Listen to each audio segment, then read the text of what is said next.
What's up, stackers? Welcome aboard. We previously covered pistol and mid-tier categories, and the last one is rifles. This category contains the most powerful weapons in the game, which are automatic powerful guns and sniper rifles that deal a significantly higher damage than the other weapons, and are suited for longer ranges. They are the most used type of guns in Counter-Strike. Players usually rely on rifles because of the firepower they offer, and of course they have a higher average price. Anyway, let's get started. Galil-AR, budget rifle of the T-side, and the cheapest rifle of the game aside from the Scout. Well, it's automatic, so we can ignore the Scout here. It only costs $1,800 and it has a decent penetration, with a mag capacity of 35 and 90 reserve ammunition, 30 damage per shot, and 666 RPM of fire rate. Galil's accurate range is 16 meters. Its recoil is easy to control and it's a light gun, which means you don't lose movement speed with it. All of that makes it a really good option for the T-side, especially in the first rounds. Now, unfortunately, I couldn't find any data of Galil's state in CSGO, so I can't confirm if it was changed or not. But to me, it seems much better, more powerful, and more accurate. As I said in this video, it's maybe the placebo effect. Maybe it's because the new sound of Galil seems more pleasing to me and has psychological effects. Oh, never underestimate this property. This is really effective on your performance. You see, as I said in the pistols video, USP and P2000 are literally the same, but many claim that USP is better. Yes, they play better with it, only because they think it's cooler, and it leaves positive effects on their mind, because it has a pleasing sound. FAMAS. Well, to be honest, I was shocked when I first saw the stats for FAMAS. I didn't expect it to be like this. It cost $2,050, which is $250 more expensive than Galil.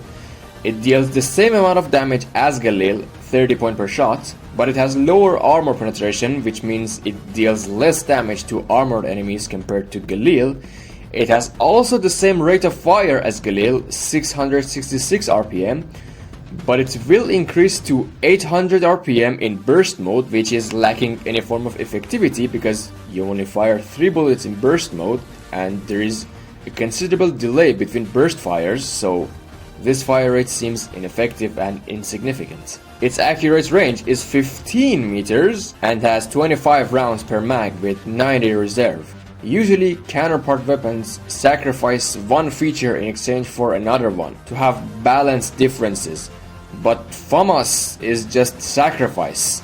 I was expecting it to at least have higher damage or penetration. I don't know, how long have I been wrong about it? AK-47, the monster, and I believe it's the most iconic gun ever. You see it in almost every game, movie and everything. It's a really powerful weapon. It deals 36 damage per shot, fires at 600 RPM, has high penetration, its effective range is almost 22 meters, and has 30 rounds mag capacity and 90 reserve rounds, which is the standard ammunition for rifles. And it also costs $2,700, which is pretty good for what it offers. It may be really hard to control, but when you learn the trick, it's gonna be very rewarding. M4A4, AK-47's CT counterpart, with a higher price of $3,100 but lower damage of 33 points per shot, and also lower penetration. But again, higher fire rate of 666 RPM, accurate range of 28 meters, and standard ammunition. Compared to AK-47, it's much more accurate and easier to control, and the fact that it deals less damage per shot compared to AK doesn't deny the fact that it is also a really powerful weapon. AK-47's counterparts. Saying that made me feel I've gone insane. M4A4's inside counterpart, the M4A1S, has the mean of AK-47 and M4A4's price, which is $2,900. Deals 38 damage per shot, has the same penetration as the M4A4, fires at 600 RPM, has the accurate range of 28 meters, and holds 20 rounds per mag with 80 reserve. M4A1's accurate range is as same as that of M4A4, but that's not all. M4A1 has higher damage fall-off rates, which means the longer the distance is, the less the gun deals damage compared to its standard stats, which means it loses damage in distance. Comparing M4A1 and M4A4 used to be a really hot topic, and many more factors are involved in it. So it's not on the plate right now. It's not that big of a deal either, you can just pick both of them now.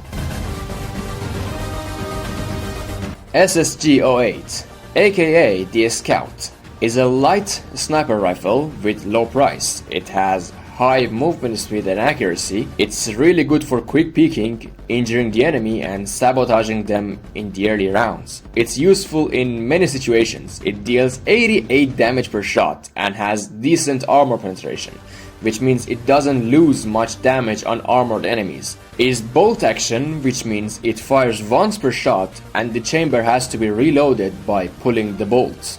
Has an effective range of 47 meters. Its mag holds 10 rounds and has 90 reserve. I personally am not good with a Scout, but it's truly powerful and effective. Even in longer ranges, it deals more than 70 damage to armored enemies in a body shot, and the enemy will be left with a critical HP, which totally limits their options. AUG, the CT scoped gun. The only guns in Counter-Strike with ADS option, which stands for aiming down sight. A good gun for newcomers because of its accuracy and aiming property. Costs $3,300, deals only 28 damage per shot, but has high penetration. Fires at 600 RPM and holds a standard amount of ammunition. It's really accurate, even more accurate while scoping.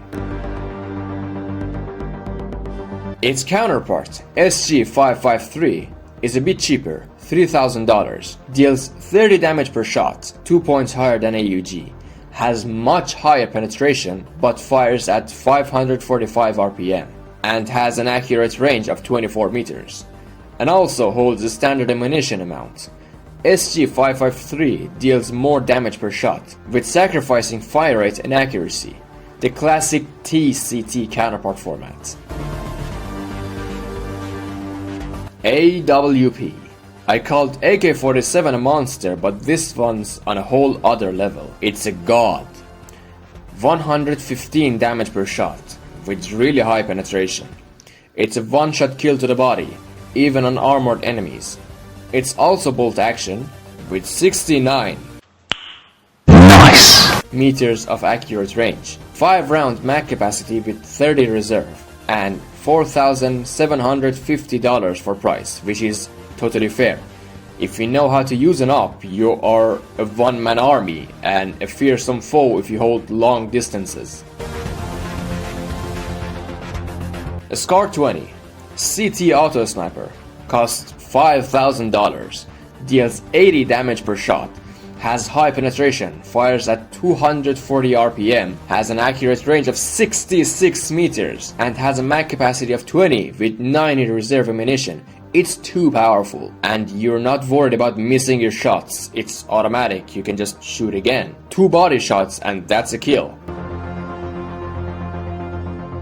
Its counterpart, G3 SG1, is exactly the same, like every single stat is the same, no difference. That's fair, because it'd be better if the two teams had the same sniper firepower. And now, about how to build your rifle loadout. The pistols had a fixed slot with some necessary options, and the mid-tier guns could make many different combinations according to personal preferences, but the case is a bit different for rifles. You have 5 slots with 6 options for the T-site and 7 for CT-site. For the T-site, you have to exclude only one rifle. Galil is a really good gun with low price, so it better not be excluded from the loadout. AK-47 is also a strong rifle and personally I wouldn't exclude it. But if you can't play with it, then it's better for you to exclude it and replace it with other rifles you can actually play with. It won't be of any use if it has to sit there and collect dust.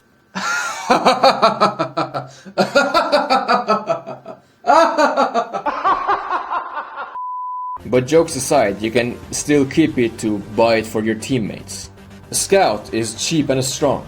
You may not be a scout player at all like me, but sometimes in some really niche scenarios you may need it for some quick maneuvers.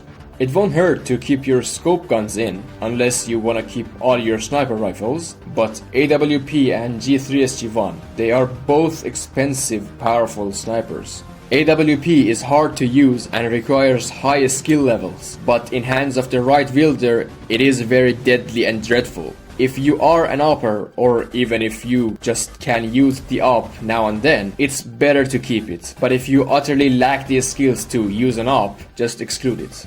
And as for the auto sniper, it should be only used in special cases, when you are sure that you can hold the enemy back, or kill them for sure while holding your position and staying alive, or bringing the auto sniper to the next round. You have to secure your win for a couple of rounds with the auto. If the enemy picks up your auto sniper, the tables could turn completely to your disadvantage. You should buy auto sniper, for example, in the final rounds, when you have ruined the enemy's economy, and now you can absolutely destroy them with the auto sniper to secure your win. It depends on your role too. I myself am the support guy who buys the nades to help execute the plan for the round, so I will not spend that much of money on the auto sniper, so I exclude it.